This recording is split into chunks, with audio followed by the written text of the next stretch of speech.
and welcome to this week's Coffee and Code. Today we have a little bit of a different approach, and I'm seeing myself a little bit laggy, but hopefully you're not seeing that. And yeah, we have a little bit of a different approach today. So, first thing first, let's talk a little bit about what happened last week. Last week, we finished the authorization and model endpoints for the SDK that we're building. For reference, I've been working on building a Ruby SDK for OpenFGA.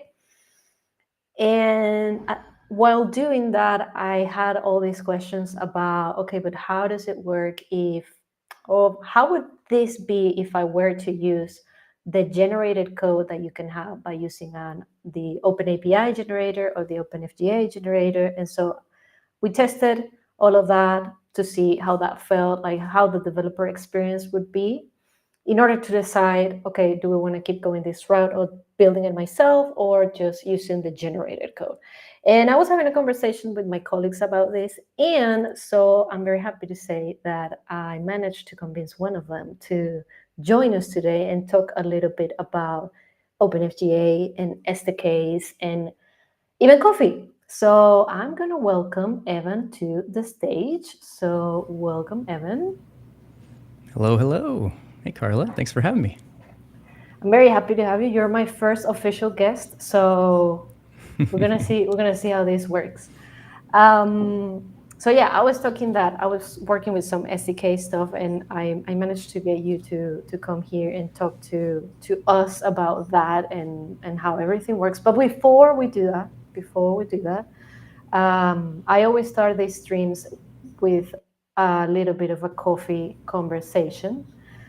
Last week I was talking about the books that I have here. So the first one that I had is the one in the corner over there. Is one by James Hoffman. It's the best coffee, how to make the best coffee at home, which I really like. And the other one is Nice. more, it's in Spanish. It's like the art of coffee, and it has like a bunch of recipes, and it tells you about the history of coffee um, from like when you cultivate it all the way until roasting it. And in this week's news, just to let you know, because we didn't know this about each other, one, that we have matching outfits, and two, that we're both into coffee. So I'm more of an espresso slash latte person.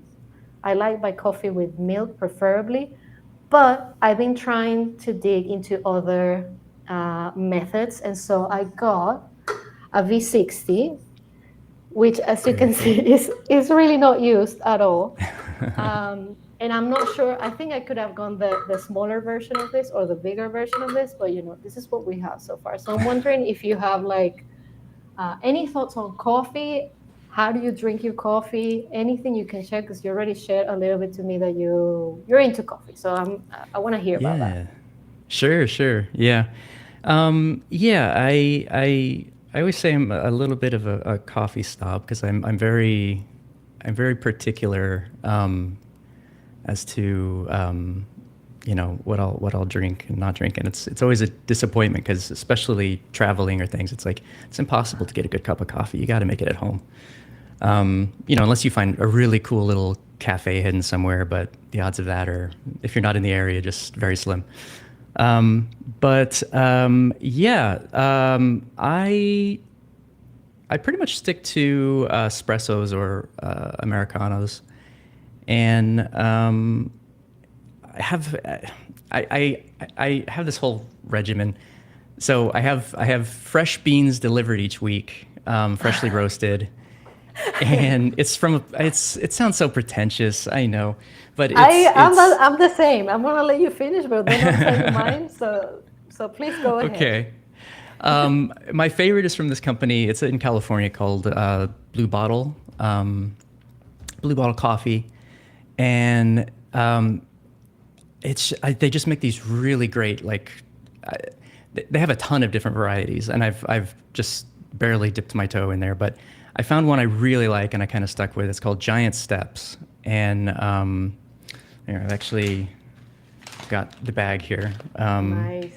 Tasting notes: it's cocoa, toasted marshmallow, I don't know if I agree with that one. I don't quite get that hint, but and graham cracker, which I guess I could kind of see a little bit of that, but really, it's just a very good dark roast coffee, and yeah. So I it's whole beans. I grind those every morning, and which is why I'm usually late to my first Zoom call every morning at work. So, but yeah, Nice. that's my thing. How about you? Oh, what is going on here? This might close my Google. Okay, it didn't.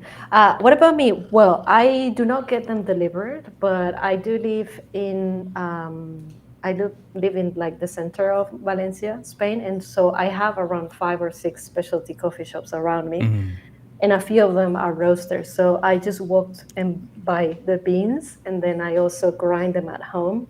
nice. Not long ago, my coffee machine broke, and I bought a new one. My grinder was integrated into that one, so I was like doing the manual grinder. It's like it's a mix of feelings because I was like, this is like it gives me like satisfaction to do it myself, but at the Hmm. same time it was hard. Yeah, yeah. But yeah, I love specialty coffee. That coffee that you had there is something that I would definitely drink because I'm into like that chocolatey notes, so to say. The Hmm. one I have right now, I think, is from Colombia, if I'm not mistaken, and it has like caramel and like cocoa notes, so Nice. it's kind of similar. With now having the V60, I'm looking forward to try something more fruity, maybe, but I need time to get into that. Yeah. Um, I'm but that's jealous having those roasters nearby. That's so cool. I wish we had that here, but we're in central Illinois, and it's cornfields and cows, so we don't have too many nice things like that. Got to go up to Chicago for things like that, I guess. But that's Yeah, and awesome. I've heard that Chicago has a lot of good coffee places as well. But since They you do. mentioned, where you're based and all of that, maybe we can start off by learning a little bit about you and how did I manage to get you here and why? So tell us Sure. a little bit more about you. Yeah, sure. Well, Carla threatened to hold my family hostage. No,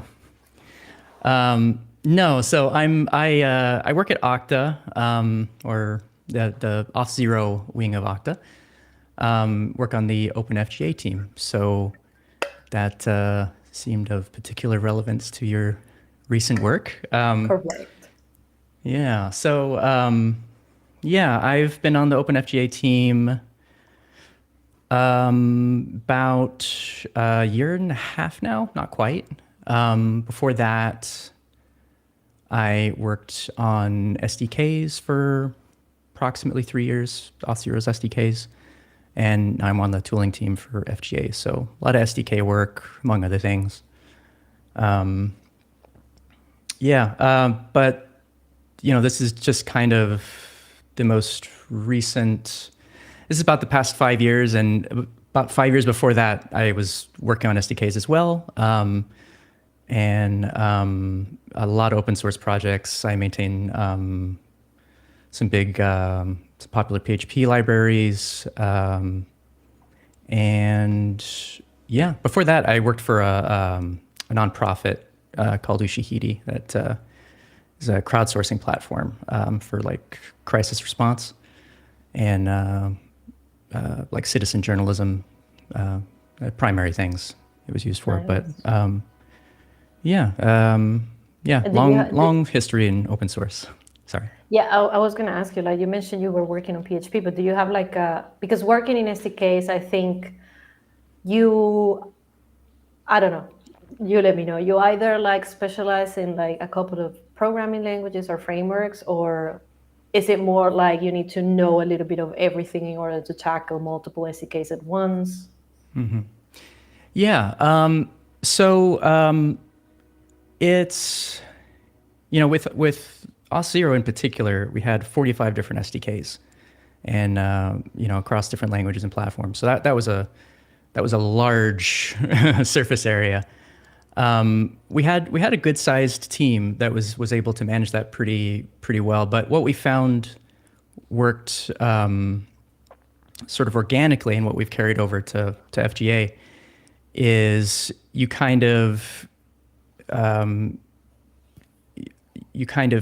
everyone seemed to have a different background as to where they came from as far as programming languages. Yeah. So we kind of had our, you know, authorities in different domains on languages that basically just organically took ownership of those SDKs. So, for me on FGA, we don't have an official PHP SDK there, but we have a Python SDK, and that was kind of my second runner-up. So I kind of own that, you'd say. Back in Auth0 SDKs, PHP was definitely my baby there, some Python. But yeah, you do end up working in a bit of everything, and which is nice because it keeps things interesting and you're always learning. This with FGA, I've done a lot more Java than in the past year on our SDK there than I've done in my entire career. So I've learned a ton there. But That's yeah, nice. it's very interesting. Yeah. That's very cool. And now that we're talking about FGA and OpenFGA, you've mentioned that you're, maybe working on the Python SDK. You mentioned PHP, and so I want to bring the topic that I had last week. So as you know, I've been working on building a Ruby SDK for OpenFGA, and I was like a little bit conflicted into making that decision of, do I build it myself, do I generate it, what's the best approach? And I think you've done both, and so maybe we can talk a little bit about that, and maybe you can teach us how to do it, because I'm here to learn from you. Sure. Well, vice versa, because Ruby has always been a super interesting language, and Ruby on Rails in particular, a framework. It's just not one I've had a lot of opportunity to get involved with. So, yeah, I'm very interested in seeing where your SDK goes. But yeah, very happy to talk about it. Yeah, I can kind of walk you through the different approaches and sort of the pros and cons. Just for background, so one of the things OpenFGA did very early on was decide to embrace OpenAPI, which is a specification that lets you define how endpoints work, lets you define sort of the structure of request objects or response objects. It enables like strict typing, things like that. Very, very useful tool, and it enables a lot of really cool things. Like you mentioned, we generate SDKs from it. I'll go into that more, but it also is really great for generating documentation. In fact, our entire documentation site the API side of it, the API Explorer, I should say, is generated from it. Nice. So, and yeah, being adopting that early, they were able to iterate on that very frequently. And so instead of having to constantly, we'll update the server and we'll update the protobufs and we'll update the SDKs and we'll update the documentation, they could just update one file and regenerate these things. So great stuff. Saves a lot of time, and avoids a lot of human error that can happen when things fall through the gaps. Just 100%, which is one of my concerns while building this SDK, right? Like I'm using the models generated by the OpenAPI generator, but then I'm writing the code myself. So I was thinking like I could not only be introducing some errors, but also maybe not considering all the different edge cases. So you definitely the generated code, it leaves a lot. What am I trying to say? It takes a lot of opportunity for mistakes out of the equation.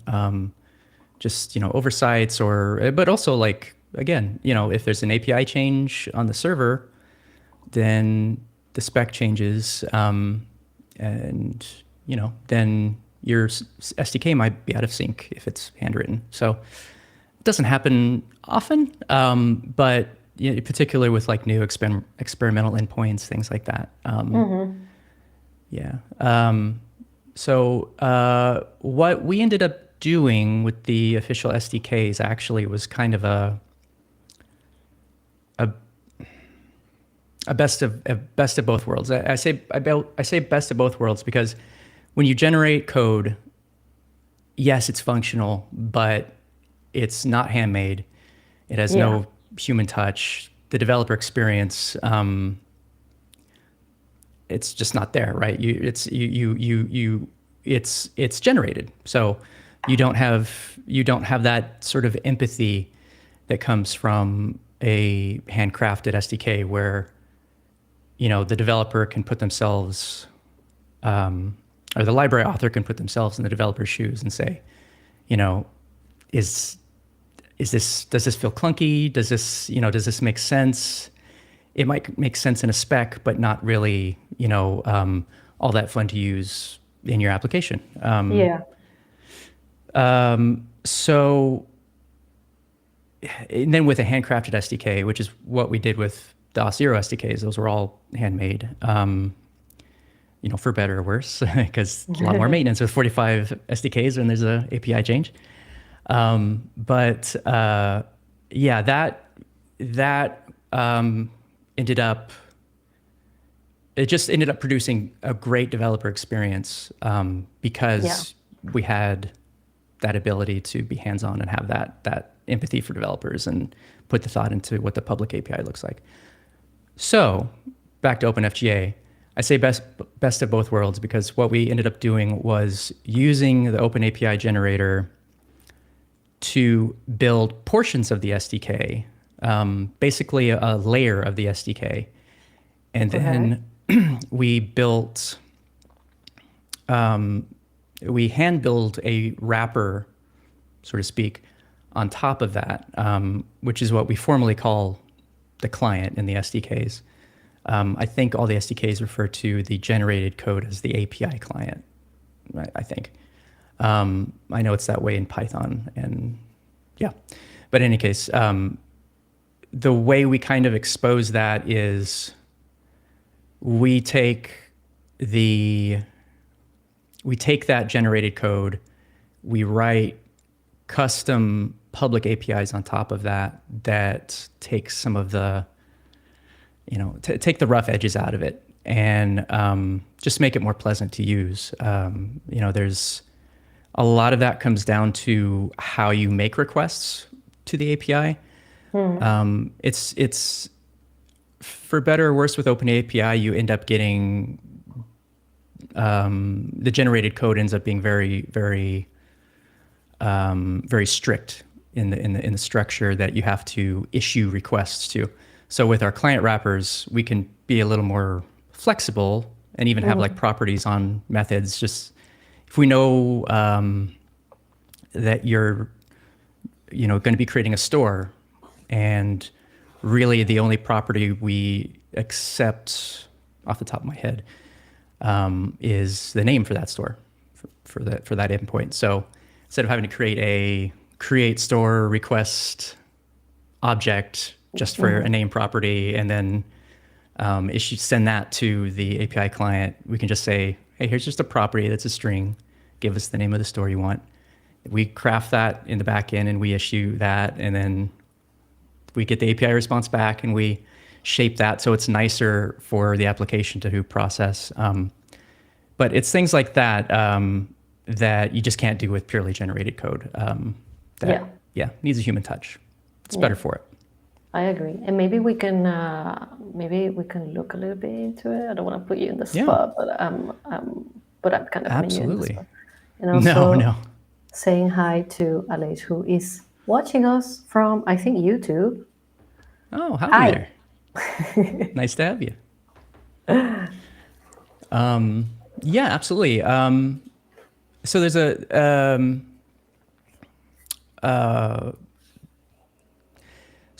I recently started a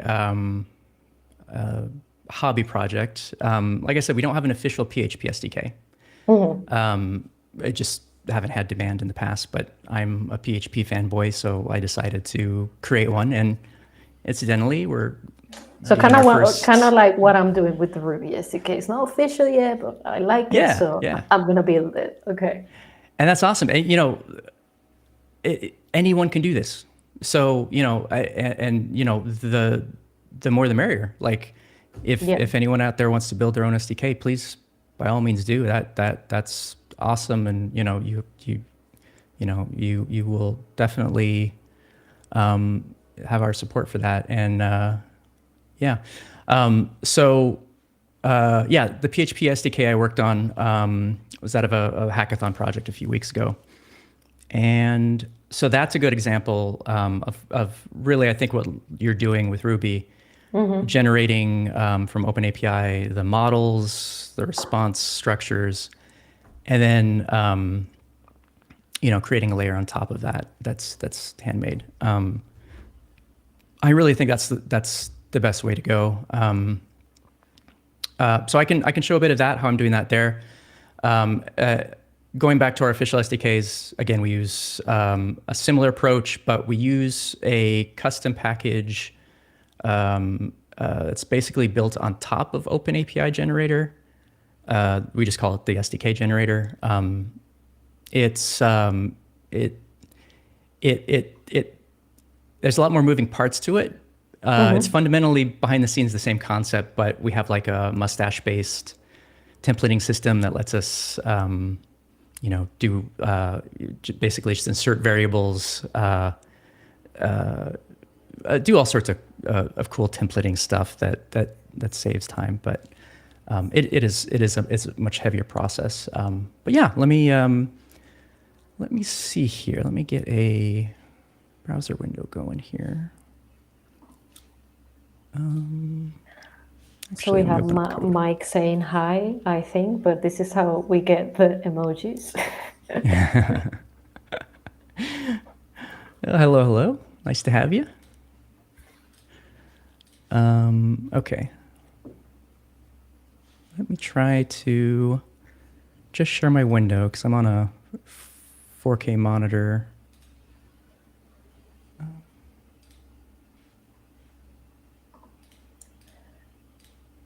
And I'm gonna see if I can put us on the side.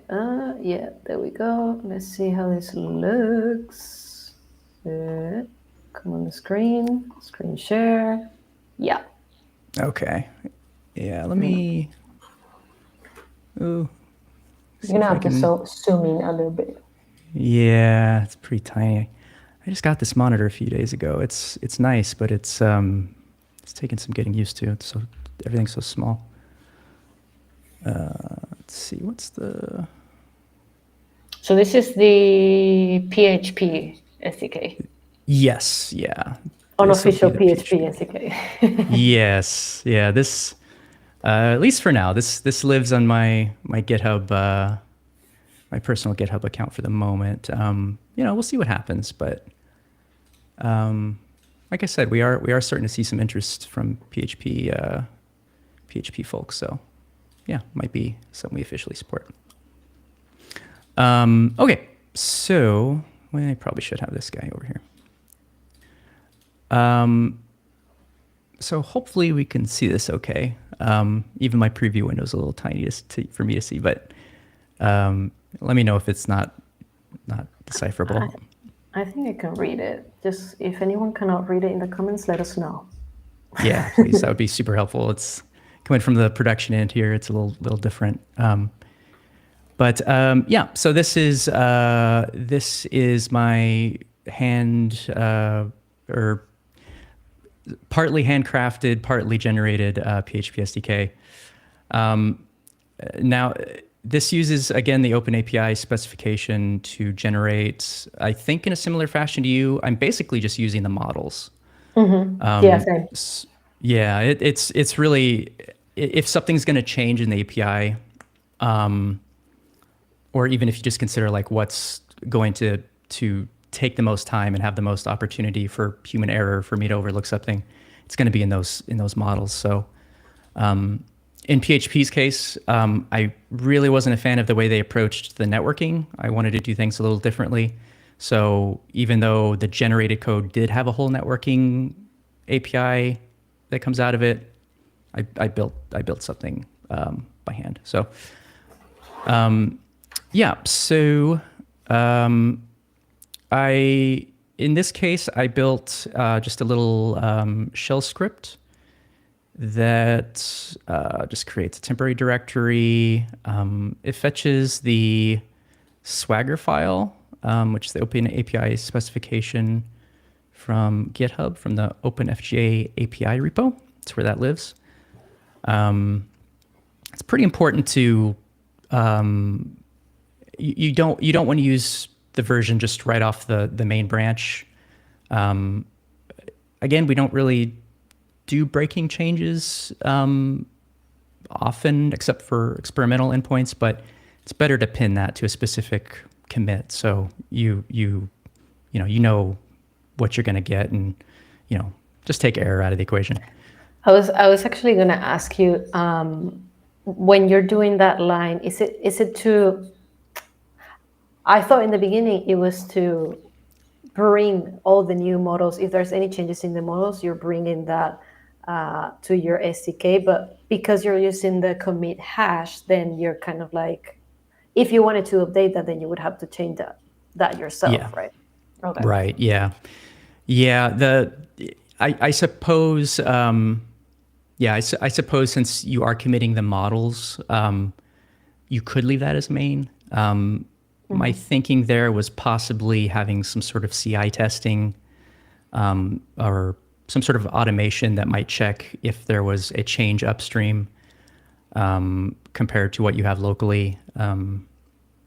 Yeah, you could really do it either way, but it's just the way I went with this one, and the way, maybe even just by default, because that's the way we do it in the SDK generator. Gotcha.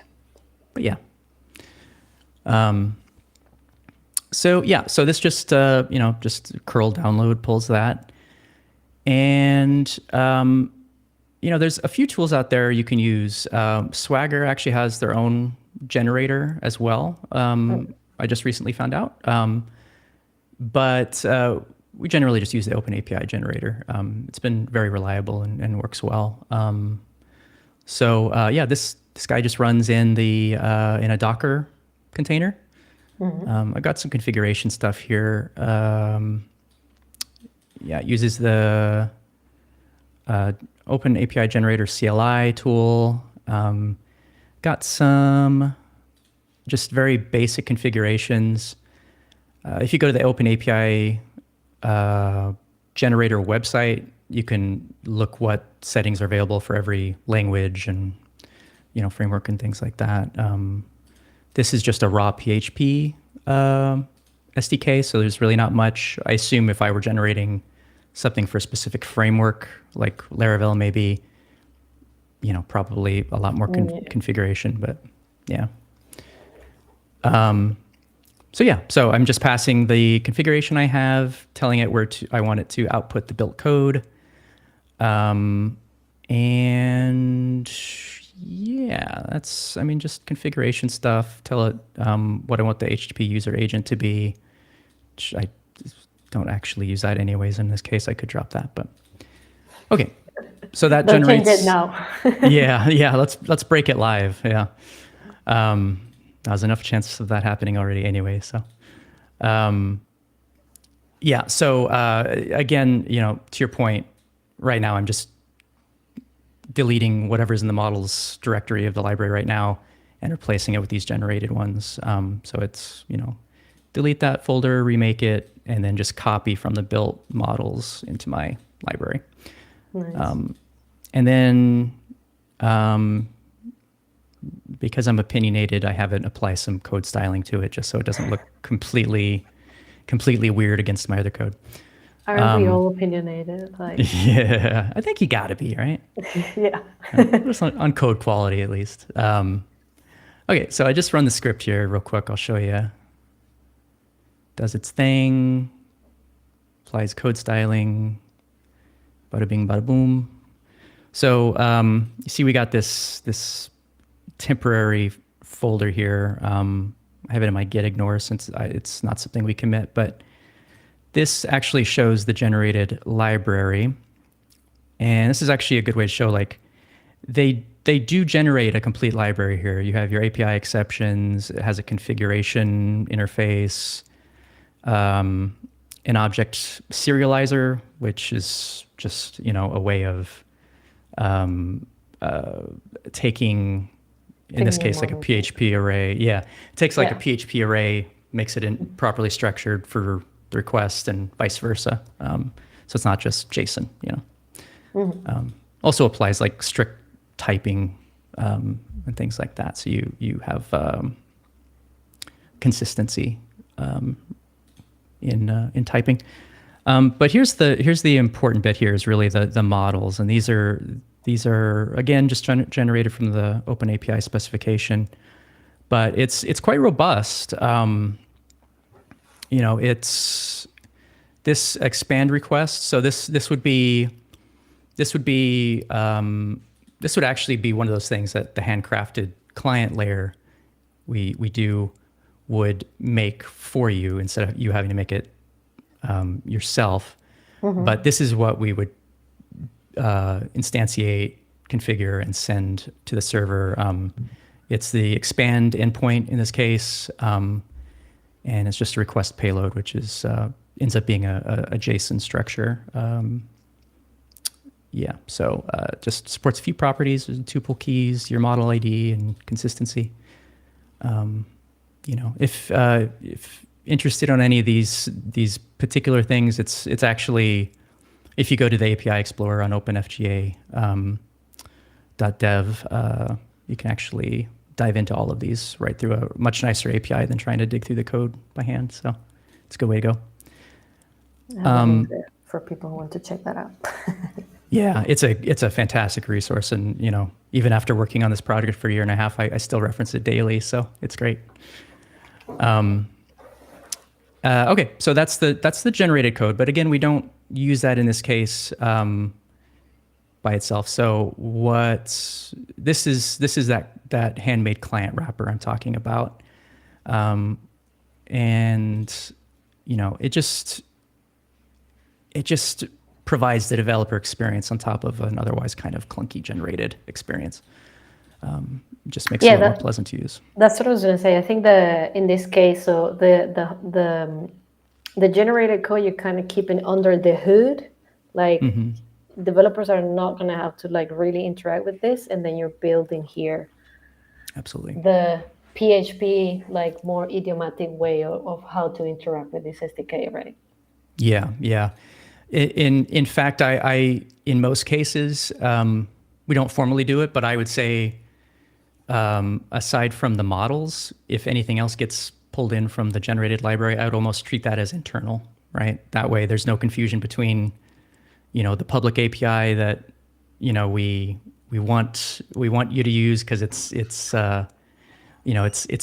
built for you to use, and it's a lot more pleasant experience. Generated code, you might as well treat it as internal because, just a clunkier experience. Anyway, so this just does the niceties of having, a client configuration, your model IDs, all that good stuff, exceptions being defined. But the generated code actually goes in this API folder in this case. Okay. And what about the endpoints part of it? Is that are you writing that part yourself, or are you using generated code there? In this particular case, I'm writing this by hand. It's something I've been just experimenting with as a different way of approaching that from the generated endpoints. It's more of an experiment than a suggestion at this point, but I'm liking where it's going. It's basically a way. instead of having just all the endpoints in one sort of API Big file, you mean, like in big one file, place? yeah. Mm-hmm. I separate them so that you can have more of a fluent programming interface. You can say, you know, FGA client stores, models, you know, whatever. You can break it down in a fluent programming interface that I think is just a little more pleasant to use. Again, I don't. That's a divisive opinion, but Yeah. hey, this isn't an official SDK, and I can do what I want. So Yeah. As long as it's under the Evan Sims organization. you're right, darn right. So yeah, a lot of this is just some ideas I'm playing with. Maybe they'll, be popular, and we bring them into the official SDKs at some point. I don't know, but yeah. So this is not a one size fits all approach, but just some things I'm playing with. But this is Definitely. this is a good example of like the list endpoint for models. This is the handmade, pleasant developer experience, approach. Well, actually, let me find a better one that actually crafts okay, so here's a create model, right? So rather than you having to create authorization model options and a write authorization model request and configuring the body by hand, it just does all that for you. We just accept some properties up here that you can just fill out, just fill in the blanks. We'll do Nice. the ugly work there. And then, we issue the request, yada, yada. But, and then, here's the return new. We take the JSON response, create, pass it through this is actually a generated model right here. Just take the JSON, pass it to the generated model. It'll fill in the class properties, and then your application can use it from there. So, but this is just my approach here. I'll show you the official SDK's approach I have a too. question before you show Absolutely. me the official approach. Yeah. Is there a way to, and you might even answer this later on, but as you demonstrate using the generator, but is there a way that you can have more or less this approach and then how can I put this? Like, let me organize my thoughts. It's like what I'm trying to think is like the main step back, I would say, of this approach is that whenever there is a new endpoint, let's say, you would have to add it yourself. You have to Yeah. maintain it yourself. So, Yeah. is there a way that you can have this code, but also generate some code, and then kind of keep that feature parity between the SDKs? Is that even a possibility? Like, I don't know. You've worked with SDKs for a while, so Yeah, it is. That is a good point. This particular approach does mean if there's a new endpoint, you have to add it by hand. So there is a potential for for gaps approaching there. There's trade-offs. A biggie that comes to mind, we recently, in the Python SDK, implemented a new endpoint called streamed list objects, which is it's a like it sounds, it's a streaming HTTP response. So you can run a query against OpenFGA and get the results as is there found by the server. So it's very high performance. It's effectively real time, at least as real time as the server can find them. It's really only limited by how long do you want to keep a network connection open, which by default is 3 seconds, but that's configurable. But you couldn't. My point being, you couldn't really build that without custom code, because to my knowledge, none of the open API generators support HTTP streaming network requests. So, it's any way you look at it, it's going to require some maintenance. But yeah, you can do that at least for more traditional endpoints. Generate it in a. What we do with the SDK generator is, again, going back to that mustache templating system. Oh, here, let me just show you. It'll be easier to show you. Yes. I want to see it. Go away there. Okay. Now, I make no guarantees that this will or will not make work. Oh my gosh. My computer's running sluggy, right sorry. Now, I'm looking at your editor. Oh, okay. So maybe, I don't know, maybe you only share that screen, that window? Well, let me try resharing. It's the same window, but a different tab. That's weird. It happens. I also think whenever I'm streaming, I'm like, no one in this house can use the internet because I use all of it. Okay, let's see. Now I think it's back. Yeah. Okay, cool. Let me try switching real quick. Is it? Oh yeah. Okay. Just weird. Okay. Weird quirk. Yeah. Good to know. You can't in multi-tabbed VS Code windows. It'll only stream the one you select initially, not do tab switching. Weird. I think you're gonna have to zoom in a little bit here. Oh yeah, sorry. This is different for each window. Yes, thank you. There we go. Yeah, thanks for reminding me there. Okay, so this is what we call the SDK generator. It's very aptly named. It generates SDKs. This is what we use for the official SDKs at the moment for OpenFGA. Again, it's primarily just to save a lot of redundant work, because especially when things first started out,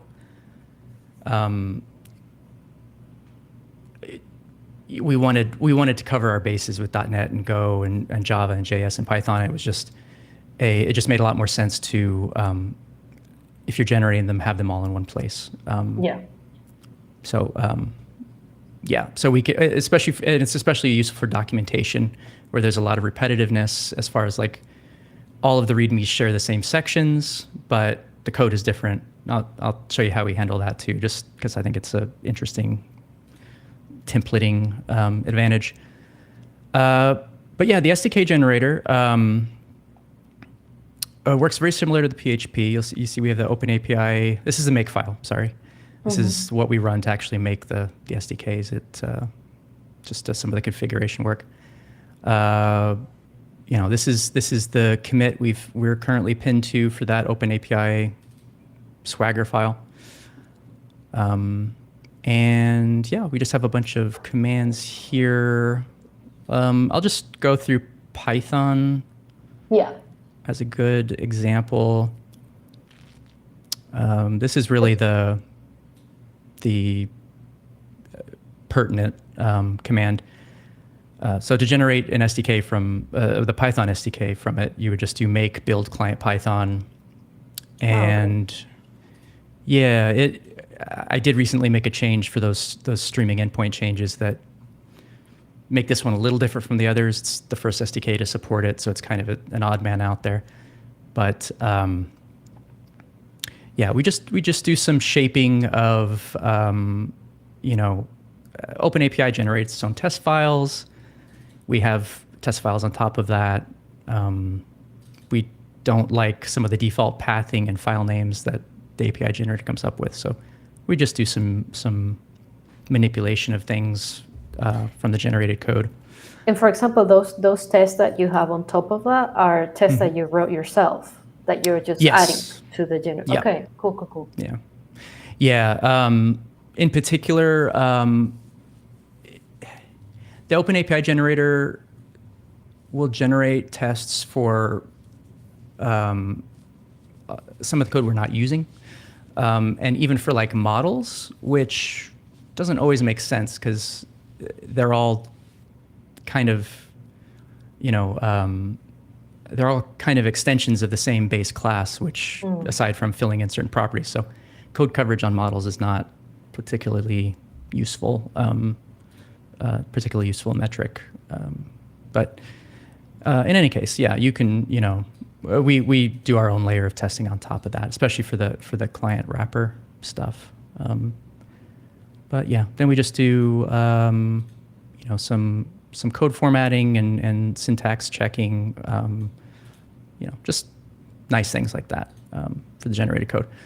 I will, fingers crossed this doesn't break because I've been messing with my environment lately. I'm actually doing a big refactor of the Python SDK right now. So, Oh no. yeah, it's I'm pretty excited about it. It's going to be real nice. It's fully typed Python 3.10 plus, very modern. And I found a lot of room for optimizations and performance improvements. So, but yeah, it's wildly out of sync with the main branch right now. So see what happens. And you're in that branch right now? You. No, I'm not. Because I'm like, you're living on the edge right now. Like, no, what? not looking to nuke my work. So yeah, no, this is back to the main branch. Yeah.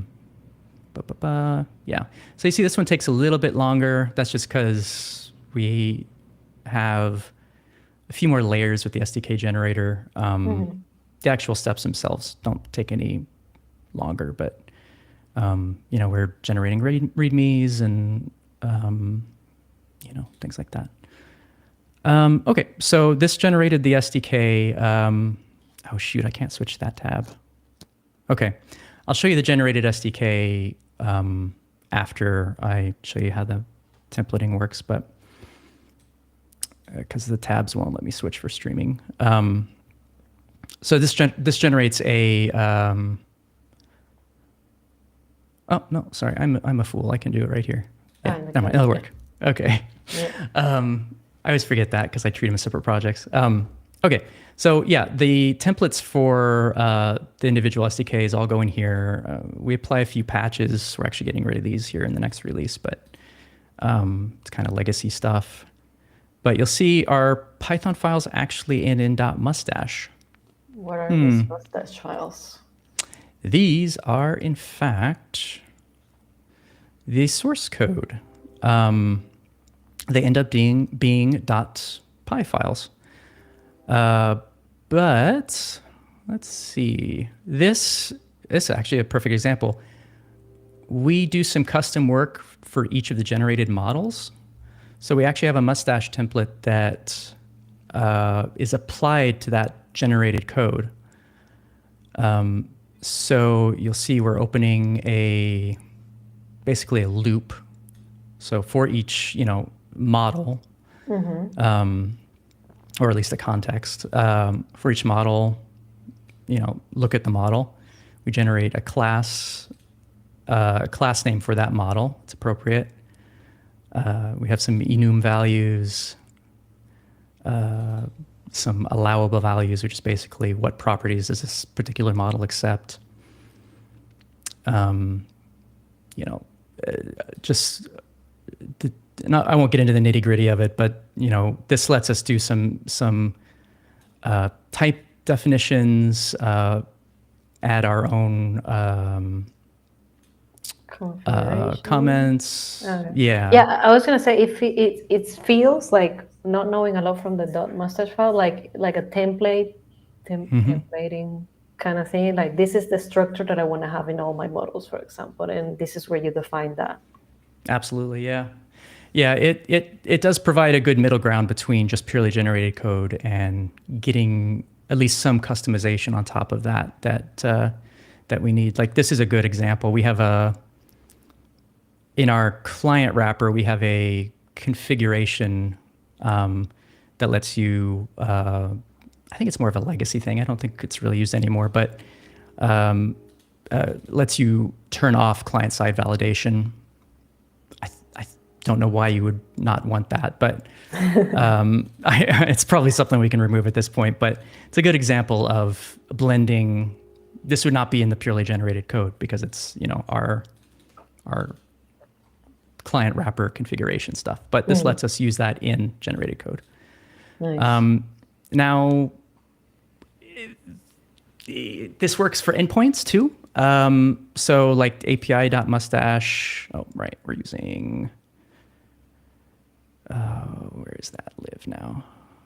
Source. Yeah, this is one of those funky hacks we had to do because of how the templating system works. It doesn't live where we want it to live, so we had to do a redirect. Yeah, so this is the API class for Python, and I think for see. Python, you have all the endpoints in one same, like on the same big file, right? Right, yeah. Yeah, and that is, you'll see the generated code looks a lot longer than this templated code, and that's just because it's basically a loop, and we're just shaping, for each endpoint, repeat this template. And yeah.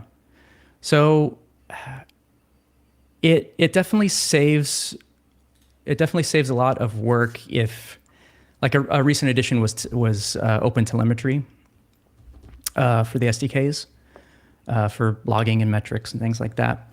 So instead of having to go into every endpoint and model and defining these new attributes and things that we collect for OpenTelemetry to let customers have more insight into request level stuff, we could just update the template. So you really just have to write in a few spots, and then the generated code has that common code applied to all of it. Okay. Now, you could, make an argument that, well, what about just having that code contained in its own separate, class, but there's really per method level stuff that needs to be configured for OpenTelemetry. So it just made sense to do it this way. But yeah, the downside to this approach, it makes it challenging to do updates, because obviously this is not runnable Python, right? You can't just run the template. You can't make a change here and do that. How do you test it? Yeah, that's the thing. It's tricky. And to be 100% honest, I usually make changes to the generated code directly, and then I use the git diff to sort of track my changes, and then I basically port those back to the templating, to the SDK generator. And so you go like backwards. Yeah, it is a bit backwards. But for OpenTelemetry, I could do it from the SDK generator directly. But especially if you're trying out new ideas, experimenting with something, you pretty much just do have to work backwards. So it's a little that's what I'm trying to think of.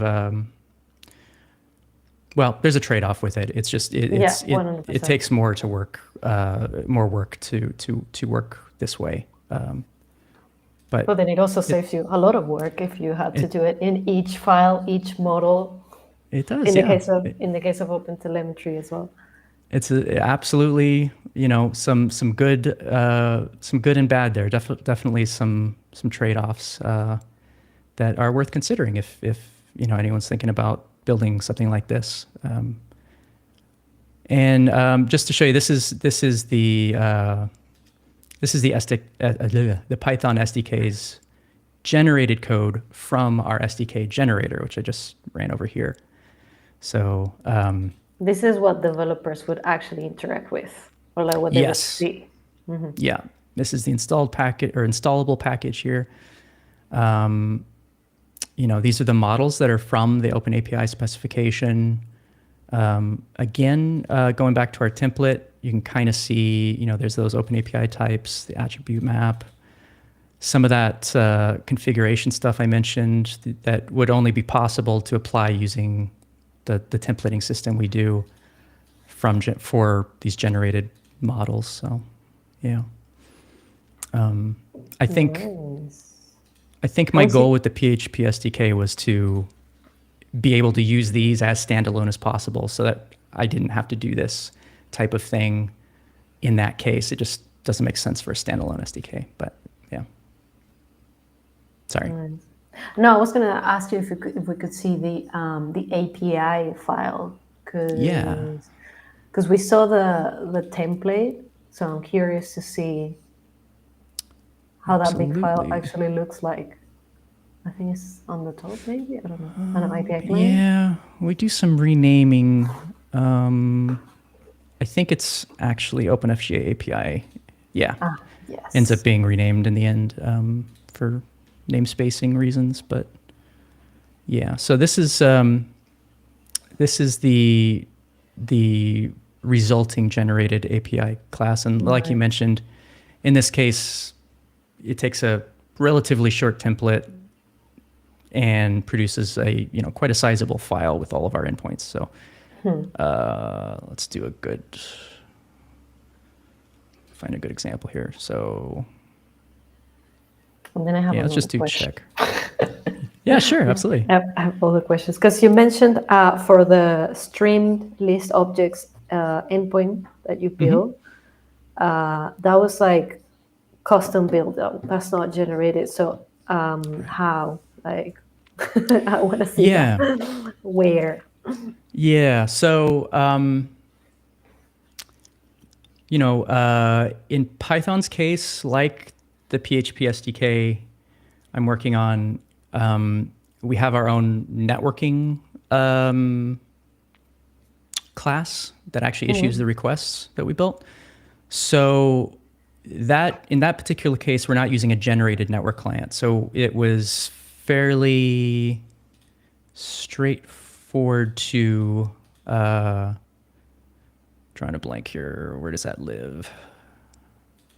It was fairly straightforward to add just a new streamed method to it. Oh, But is that REST. There adding it it is. to the API? Ah, okay. It's not adding it to the API file we were looking at. Right. Yeah. I No, hope it, it's it okay. lives. Yeah, it lives in its own space here. But yeah, all that. Well, I mean, this is the actual network request part. But yeah, the streamed, the endpoint itself would live, like you're saying, would live here. Yeah. Let me show you the API. Nope, not that one.